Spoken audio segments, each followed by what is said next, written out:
बिस्मिल्लाहिर्रहमानिर्रहीम। तो आज हम स्टार्ट करते हैं बर्थ डिफेक्ट्स वाला चैप्टर। इसमें कुछ भी नहीं है, इसमें से कुछ जो इंपॉर्टेंट चीज़ें हैं वही करनी है, बाकी इस पर टाइम वेस्ट करने की ज़रूरत नहीं है।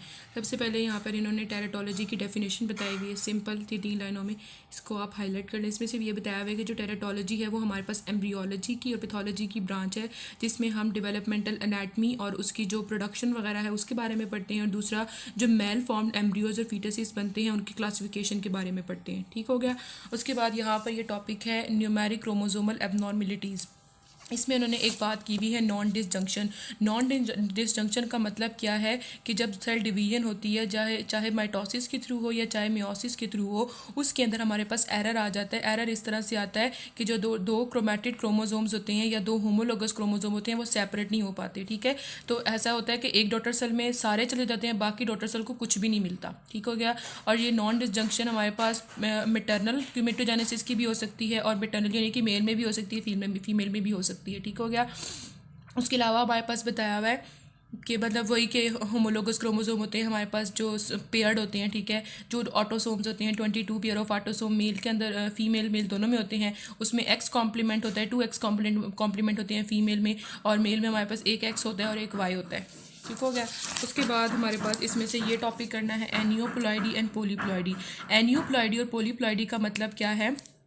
हमारे पास नॉर्मली हमारे पास होता है 23 पेयर होती हैं। ठीक है, यानी कि अगर हम इसका मल्टीपल लें तो 46 होता है।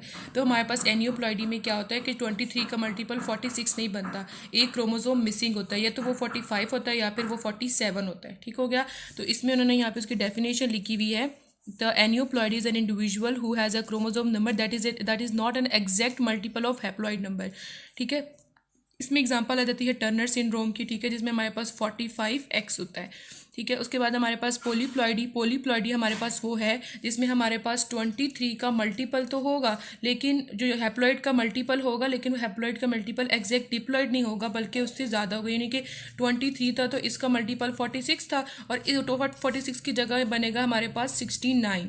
ठीक है, तो यहाँ पर इन्होंने इसकी डेफिनेशन लिखी हुई है, that is a multiple of the haploid number other than diploid number. ठीक हो गया। उसके बाद इसमें हमारे पास प्रिंसिपल कॉज वही है, नॉन डिसजंक्शन। ठीक है, अनइक्वल सेल डिवीजन होती है होमोलोगस पेयर की टू द, और उसकी वजह से हमारे पास या तो हाइपोडिप्लॉइड हो जाता है, यानी जो 45 वाली एग्जांपल दी थी टर्नर सिंड्रोम वाली, या फिर हाइपर डिप्लॉइड हो जाता है जिसमें एक एक्स्ट्रा क्रोमोसोम आ जाता है, जैसे हमारे पास डाउन सिंड्रोम के अंदर होता है। ठीक हो गया। और हमारे पास ये जो डाउन सिंड्रोम यानी जिनके अंदर ये जिनके अंदर एक्स क्रोमोसोम मिसिंग होता है, या हमारे पास जिनके अंदर मोनोसोमी होती है, मोनोसोमी कहते हैं कि हमारे पास क्रोमोसोम मिस है, तो उनकी अल्टीमेटली डेथ हो जाती है। ठीक है, 99% एम्ब्रियोज जिनके अंदर सेक्स क्रोमोसोम की मिसिंग होती है, तो उनका जो अबॉर्शन है वो स्पॉन्टेनियसली हो जाता है, मतलब वो फीटल पीरियड में सर्वाइव नहीं कर पाते। अच्छा, उसके बाद हमारे पास टर्नर सिंड्रोम है। टर्नर सिंड्रोम में हमारे पास वही बताया हुआ है कि जो मोनोसोमी होती है एक्स क्रोमोसोम की, उसमें से सिर्फ 1% एम्ब्रियो सर्वाइव कर पाते हैं, बाकी की अल्टीमेटली डेथ हो जाती है। ठीक है, और टर्नर सिंड्रोम में हमारे पास 50% जो मतलब 1/2 अगर हम देखें तो जो हमारे पास वो बनता है कॉम्प्लीमेंट बनता है वो 45x का बनता है, यानी कि एक एक्स क्रोमोसोम मिसिंग होता है। इसके अंदर हमारे पास सेकेंडरी जो सेक्शुअल करेक्टरिस्टिक्स है वो डेवलप नहीं हो पाते, और हार्मोनल रिप्लेसमेंट की हमें हार्मोनल रिप्लेसमेंट जो है उसका ट्रीटमेंट के तौर पर हम यूज़ करते हैं। उसके अलावा हमारे पास इसमें ये बताया हुआ है कि जो क्रोमोसोमल एबनॉर्मेलिटीज़ की वजह से जो हमारे पास अबॉर्शंस होते हैं उसमें 18% जो अबॉर्शन होते हैं उसमें हमारे पास रीज़न क्या होती है, टर्नर सिंड्रोम होती है। ठीक हो गया। और इसके अलावा इसमें ऐसा कुछ भी नहीं है, बस यही इसकी दफ़ा रीड कर लीजिएगा। उसके बाद ट्राइसोमी ऑफ ऑटोसोम। ट्राइसोमी का मतलब क्या है कि 3 क्रोमोसोम कॉपीज़ होंगे एक गिवन क्रोमोसोम पेयर के अंदर। ठीक हो गया, यानी कि हमारे पास जैसे कि डाउन सिंड्रोम की एग्जाम्पल थी तो 21 क्रोमोसोम के ऊपर एक एक्स्ट्रा कॉपी होती है, तो हमारे पास जो टोटल कॉम्प्लीमेंट बनता है वो 47 का बनता है। ठीक है, अब इसमें हमारे पास ये बताया हुआ है कि जो ट्राइसोमी है, ट्राइसोमी अब टाइप है ट्राइसोमी 21, 18, 13। 21 को हम डाउन सिंड्रोम बोलते हैं, 18 को एडवर्ड और 13 को पेटू सिंड्रोम। ठीक होगा। उसके बाद हमारे पास जिन इन्फेंट्स के अंदर ट्राइसोमी 13 और 18 होती हैं वो बहुत ज़्यादा मेल फॉर्म्ड होते हैं और उनके अंदर मेंटल डेफिशिएंसी होती है। ठीक है, और जो हमारे पास मतलब इनकी भी अर्ली अबॉर्शन हो जाता है, ये सर्वाइव नहीं कर पाते। उसके बाद हमारे पास जो ट्राइसोमी ऑटोसोम की जैसे जैसे हमारे पास मदर की एज इंक्रीज़ करेगी तो इनकी जो फ्रीक्वेंसी है वो भी इंक्रीज़ करेगी। ठीक है, उसके बाद हमारे पास आ जाता है एनियोप्लॉइडी। एनियोप्लॉइडी में हमने कहा था कि वो उसका एग्जैक्ट मल्टीपल नहीं होगा 23 का। ठीक हो गया, तो हमारे पास जो डाउन सिंड्रोम है वो एनियोप्लॉइडी की एग्जाम्पल है क्योंकि वो एग्जैक्ट मल्टीपल नहीं होता 23 का। ठीक हो गया। उसके बाद हमारे पास इसमें हमने ये टेबल करना है यहाँ से, ठीक है। ट्राइसोमी 21, 18, 13, यहाँ पर इसकी जो बताई हुई हैं क्लिनिकल मैनिफेस्टेशंस, यहाँ पे मैं आपको एक फिगर शो कर देती हूँ तीनों की, जहाँ से आपको ये देखने में ज़रा आसानी होगी।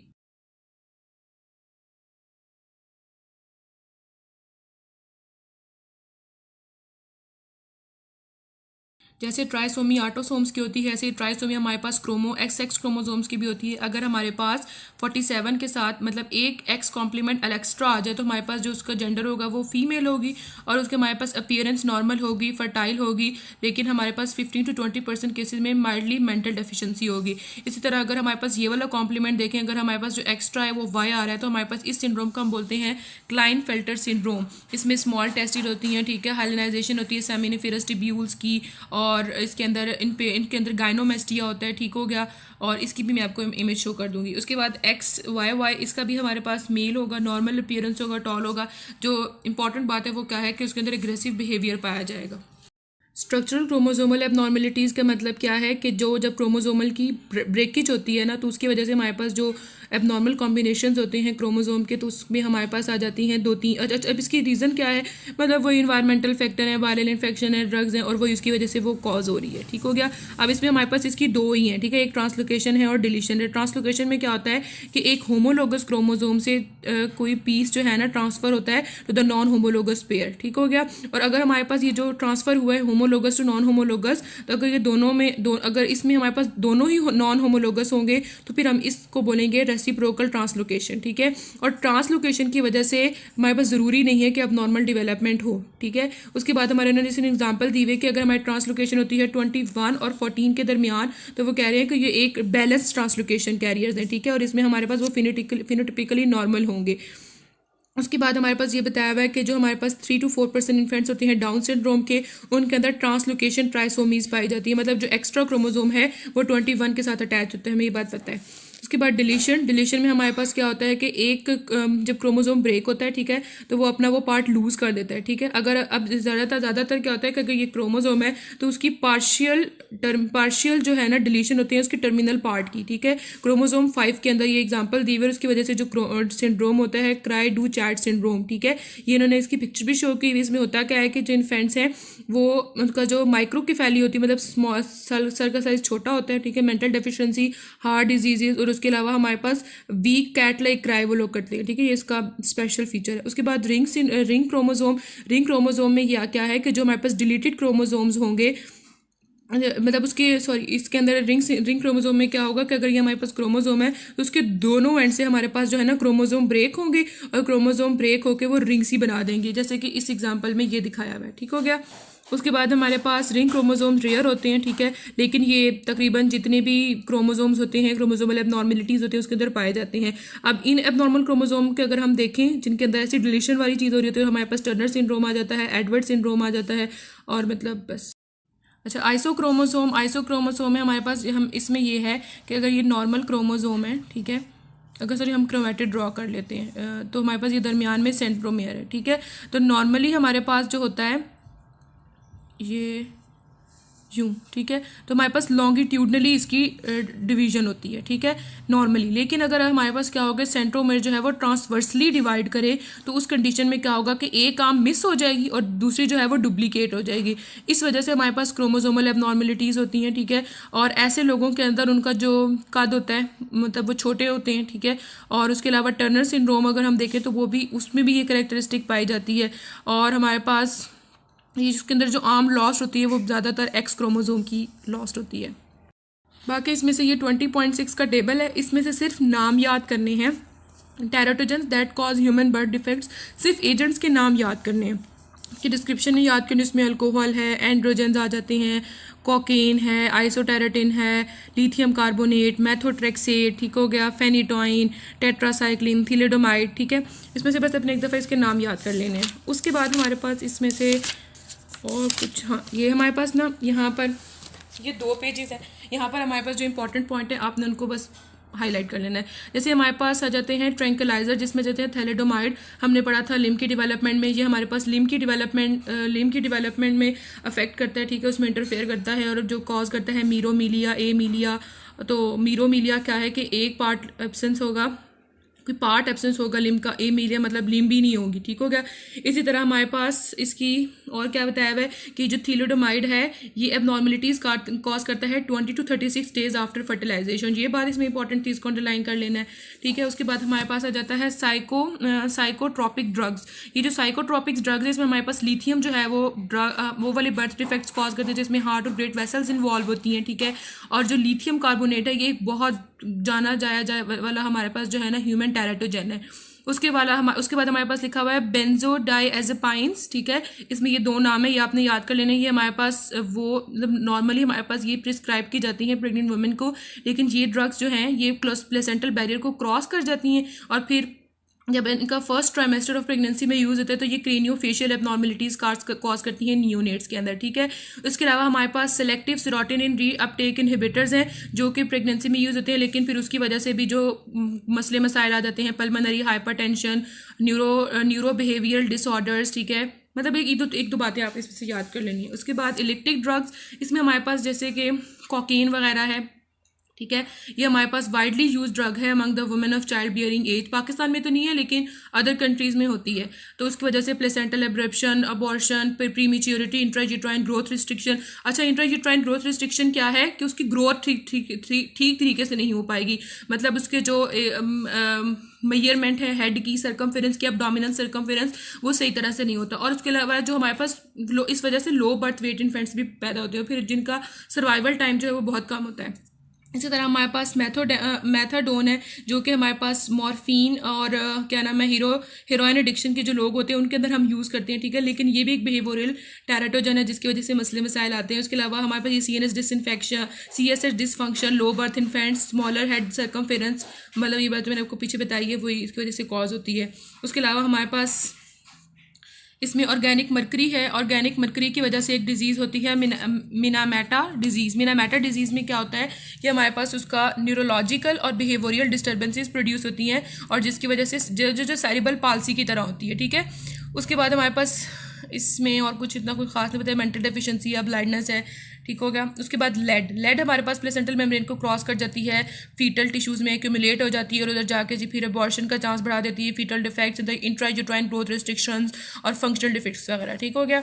उसके बाद पॉलीक्लोरिनेटेड बाइफिनाइल्स, इसकी वजह से भी हमारे पास इंट्रायूट्राइन ग्रोथ रिस्ट्रिक्शन और स्किन डिस्कलरेशन होती है।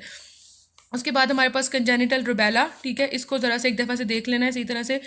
जो हमारे पास मेटरनल रुबेला वायरस इन्फेक्शन है ना, ये हमारे पास फर्स्ट ट्राइमेस्टर के अंदर ज़्यादातर इन्फेक्शन कॉज करता है, ठीक है। जो फीटस है और जो फीटस ये इन्फेक्शन करते हैं ना ट्रांसप्लेसेंटली, मतलब वो जो वायरस है वो प्लेसेंटल मेम्ब्रेन को क्रॉस कर जाता है और एम्ब्रियो को इन्फेक्ट कर देता है, ठीक है। उसके अलावा हमारे पास इसमें बताया हुआ है इसकी क्लिनिकल फीचर्स क्या है। कंजेनिटल रुबेला सिंड्रोम के कैटरैक्ट होगा, ठीक हो गया, ये आई का मसला है। उसके बाद कार्डियक डिफेक्ट्स हैं, डेफनेस है, मेंटल डेफिशिएंसी, कोरियोरेनाइटिस, ठीक हो गया, मतलब रेटिना की इन्फ्लेमेशन हो जाती है, ठीक है। ग्लूकोमा भी आई का, और ये ज़्यादातर मतलब उससे मिलता जुलता होता है जो डायबिटीज़ में हो जाता है, ठीक हो गया। माइक्रोपिथैलेमिया मतलब आई स्मॉल हो जाती हैं, टूथ डिफेक्ट्स वगैरह, ठीक हो गया। और ये जिनको ये होते हैं डिजीज़, अगर तो ये इसका इन्फेक्शन हुआ है 4 to 5 वीक आफ्टर फर्टिलाइजेशन, तो उसके अंदर ये ज़्यादातर देखा गया है। उसके बाद हमारे पास साइटोमेगैला वायरस के अंदर हमारे पास अगर अर्ली फीटल पीरियड में इन्फेक्शन हुआ है नियोनेट का तो उसको क्लिनिकल साइंस नहीं दिखेंगे और स्क्रीनिंग प्रोग्राम के थ्रू हम कोई मतलब कुछ टेस्ट वगैरह करके हमें पता चलेगा अच्छा इसको ये मसला है। लेकिन अगर लेटर प्रेगनेंसी में हुआ है तो फिर सवेयर बर्थ डिफेक्ट्स होंगे, वही IUGR, माइक्रोपिथैलेमिया, क्रोनाइटिस, मतलब अब देखिए वो सारी एक ही बात है, वो बार बार रिपीट करें, बस अपने ड्रग का नाम याद कर लेना या जो फैक्टर है उसका। हर्पस सिम्प्लेक्स वायरस, ये हमारे पास इन्फेक्शन ये हमारे पास इसमें जो अच्छा इसका जो हर्पस सिम्प्लेक्स है ना, ये अगर हमारे पास अफेक्ट करता है आफ्टर 20th वीक तो इसमें हमारे पास हाइयर रेट होता है प्रीमेच्योरिटी का। प्रीमेच्योरिटी मतलब कि फीटल की जो बर्थ है ना वो मतलब 38th वीक में कहते हैं, 37-38th वीक में वो हमारे पास लायबल होता है कि वो सर्वाइव कर सके, लेकिन उससे पहले ही उसकी बर्थ हो जाती है। फिर जब पहले बर्थ होगी तो सर्वाइवल रेट कम हो जाएगा, तो उसमें भी इसमें बताया हुआ है क्यूटेनियस लेजन, माइक्रोकेफेली, मतलब वो पुरानी बातें हैं, प्लस पास्टिसिटी, रेटिनल डिस्प्लेजिया। उसके बाद हमारे पास आ जाता है वर्सीला वायरस, हर्पस जूस्टर, ये हमने उसमें भी पढ़ा है, ग्रॉस में भी। तो इसमें हमारे पास वही है कि उसकी वजह से स्किन स्कारिंग होगी, मसल एट्रोफी हो जाएगी, हाइपोप्लेजिया हो जाएगा लिम्स का, ठीक है। और HIV तो सबको पता है, एड्स होता है, एड्स का आपको पता है कि वो HIV की वजह से कॉज होता है और उसके अंदर हेल्पर T सेल्स जो हैं उनके अंदर जो है वो सही तरह से काम नहीं कर रहे होते। बस इसमें यही है, बाकी इसमें से कुछ भी करने की ज़रूरत नहीं है, बाकी इसमें यही था। Thank you.